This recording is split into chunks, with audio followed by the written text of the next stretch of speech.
اللہ تعالیٰ کو یاد کرنا خوبصورت ترین کاموں میں سے ایک کام ہے، بہترین عبادات میں سے ایک عبادت ہے۔ قرآن پاک میں اللہ تعالیٰ اس کے بارے میں فرماتے ہیں وَلَذِكْرُ اللَّهِ أَكْبَرُ، اور اللہ کا ذکر بہت بڑا کام ہے، بہت اچھا کام ہے۔ حقیقت یہ ہے کہ انسان جس چیز سے محبت کرتا ہے اس کو ضرور یاد کرتا ہے، اس کا ذکر کرتا ہے، دل ہی دل میں بھی اور زبان سے بھی، کیونکہ جس چیز کی محبت انسان کے دل میں ہوتی ہے وہ چیز زبان پر آ کر رہتی ہے۔ یہ ہو نہیں سکتا کہ ہم اللہ تعالیٰ سے محبت کرتے ہوں، دل میں اس کو یاد کرتے ہوں، پھر زبان سے اس کا ذکر کرنا بھول جائیں۔ ذکر الہی تو بندہ مومن کی زندگی میں غیر محسوس طریقے سے شامل ہو جاتا ہے، اس کی اس طرح عادت ہو جاتی ہے کہ انسان اٹھتے بیٹھتے چلتے پھرتے تنہائی میں سب کے بیچ میں بیٹھ کر اپنے رب کو یاد کرتا رہتا ہے، دل ہی دل میں یا زیر لب وہ اپنے رب کو کسی حال میں بھی نہیں بھولتا۔ اور بھولے بھی کیوں؟ اس لیے کہ اس کی ذات پر رب کے احسانات ہر ایک سے بڑھ کر ہیں، اس کی نگاہیں ہر طرف رب کے کمالات دیکھتی ہیں، وہ ہر طرف رب کی نعمتوں کو دیکھ کر سرشار ہوتا رہتا ہے۔ وہ جس طرف بھی نظر اٹھاتا ہے وہیں اس کو رب کی قدرت اور تخلیق نظر آتی ہے، اپنے سامنے، دائیں بائیں، اوپر نیچے، ہر طرف زمین آسمان، جو کچھ بھی بنا ہوا ہے، جو کچھ بھی پھیلا ہوا ہے، وہ سب اس کے رب کا بنایا ہوا ہے۔ پھر وہ اس رب کو کیسے بھلا سکتا ہے؟ قرآن پاک میں اہل ایمان کو ذکر کرنے کی تلقین کی گئی ہے۔ اللہ سبحانہ وتعالیٰ فرماتے ہیں فَاذْكُرُونِي أَذْكُرْكُمْ، تم مجھے یاد کرو، تم میرا ذکر کرو، میں تمہیں یاد کروں گا۔ ایک اور جگہ پر فرمایا وَاذْكُرْ رَبَّكَ فِي نَفْسِكَ تَضَرُّعًا وَخِيفَةً وَدُونَ الْجَهْرِ مِنَ الْقَوْلِ بِالْغُدُوِّ وَالْآصَالِ وَلَا تَكُن مِّنَ الْغَافِلِينَ، اور اپنے پروردگار کو دل ہی دل میں عاجزی اور خوف کے ساتھ اور آہستہ آواز سے صبح و شام یاد کرتے رہو، اور دیکھنا غافل نہ ہونا، یعنی رب کی یاد سے کبھی بھی غفلت اختیار نہ کرنا۔ ایک اور جگہ پر فرمایا وَاذْكُرُوا اللَّهَ كَثِيرًا لَعَلَّكُمْ تُفْلِحُونَ، اور اللہ کا ذکر کرو کثرت کے ساتھ، بہت زیادہ۔ کیوں؟ لعلکم تفلحون، تاکہ تم فلاح پاؤ، کامیاب ہو جاؤ۔ اس سے پتہ چلتا ہے کہ اللہ تعالیٰ کو یاد کرنا کامیابی کی علامت ہے، اللہ کے ذکر میں کامیابی کی ضمانت ہے۔ مومن مردوں اور عورتوں کی صفت قرآن پاک میں یہی بیان کی گئی ہے کہ وہ بہت زیادہ اللہ کا ذکر کرنے والے ہوتے ہیں۔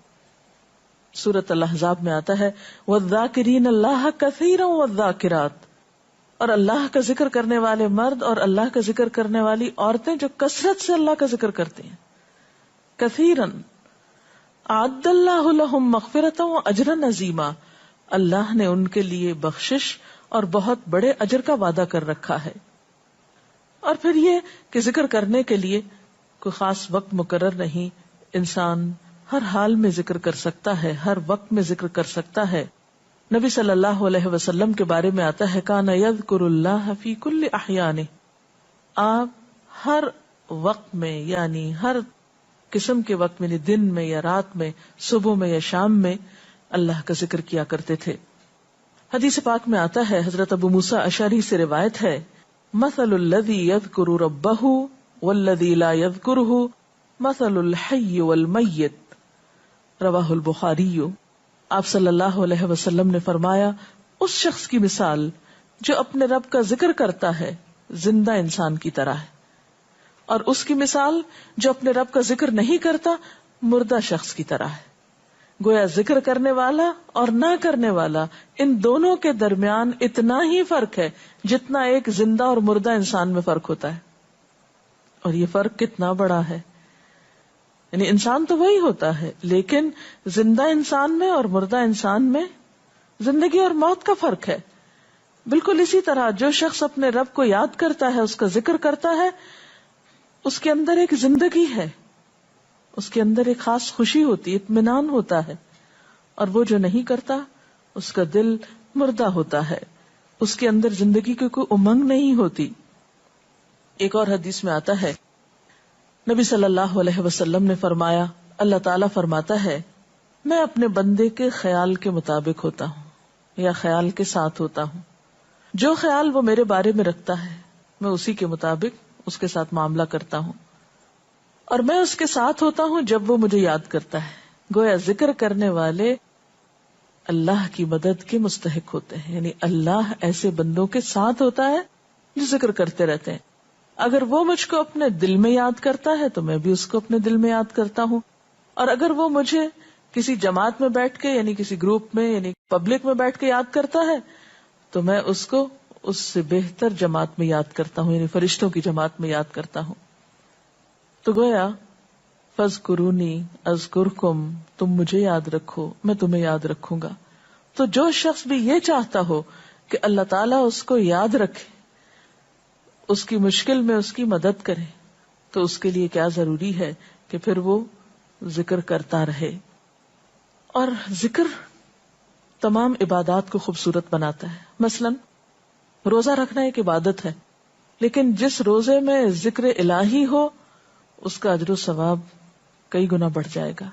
حج ایک عبادت ہے بذات خود، حج کا سفر ایک عبادت ہے، لیکن اس سفر میں انسان اگر ذکر الہی کرتا رہے تو اسی حج کا ثواب کئی گنا بڑھ جائے گا۔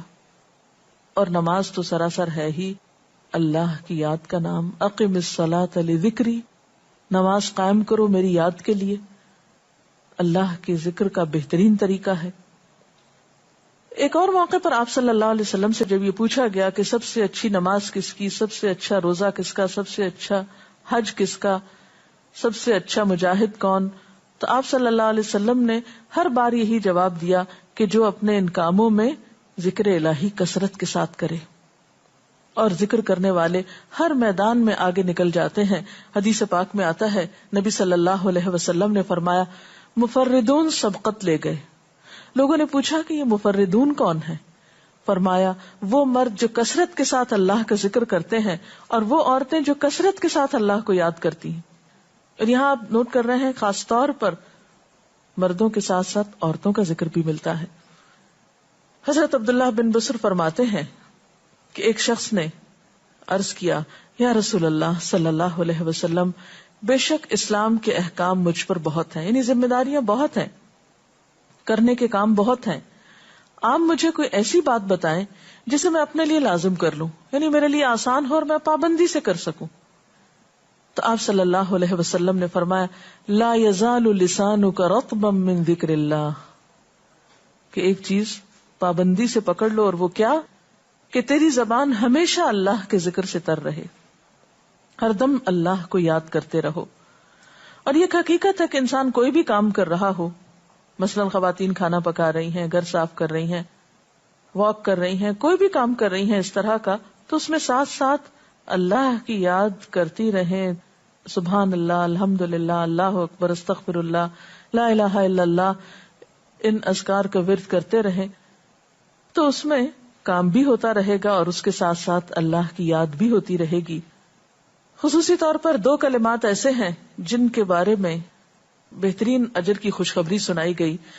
آپ صلی اللہ علیہ وسلم نے فرمایا کلمتان، 2 کلمات ایسے ہیں خفیفتان علی اللسان، جو زبان پہ بہت ہلکے ہیں، یعنی پڑھنے میں کچھ مشکل نہیں، ثقیلتان فی المیزان، میزان میں بہت بھاری ہیں، حبیبتان الی الرحمن، رحمان کو بہت محبوب ہیں، اور وہ کیا ہیں؟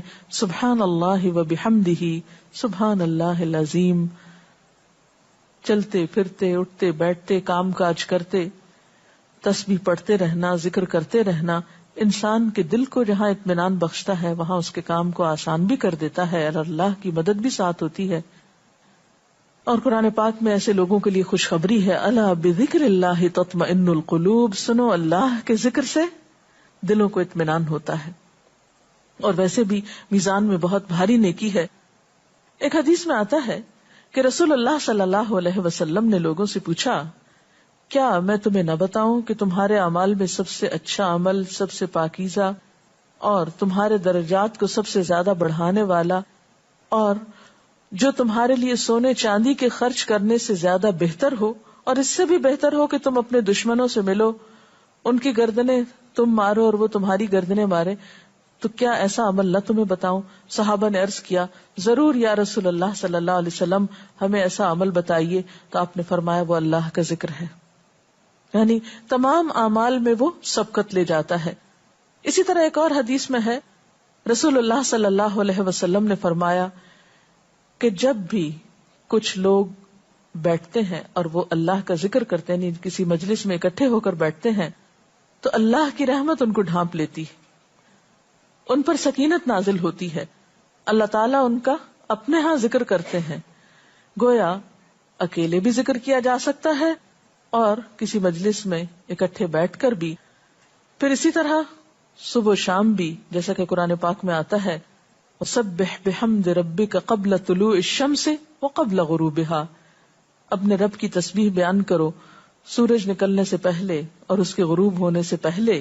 ایک اور جگہ پر آتا ہے وَسَبِّحْ بِحَمْدِ رَبِّكَ بِالْعَشِيِّ وَالْإِبْكَارِ، اپنے رب کی حمد و ثنا بیان کرو عشی کے وقت یعنی عصر کے وقت، والابکار اور صبح کے وقت. عشی کا لفظ جو ہے یہ زوال شمس سے غروب شمس کے درمیانی وقت کو کہتے ہیں. پھر اسی طرح انبیاء علیہ السلام کے بارے میں ہم دیکھتے ہیں، حضرت داؤد علیہ السلام بہت خوبصورت آواز سے، بہت خوبصورت انداز میں اللہ تعالیٰ کا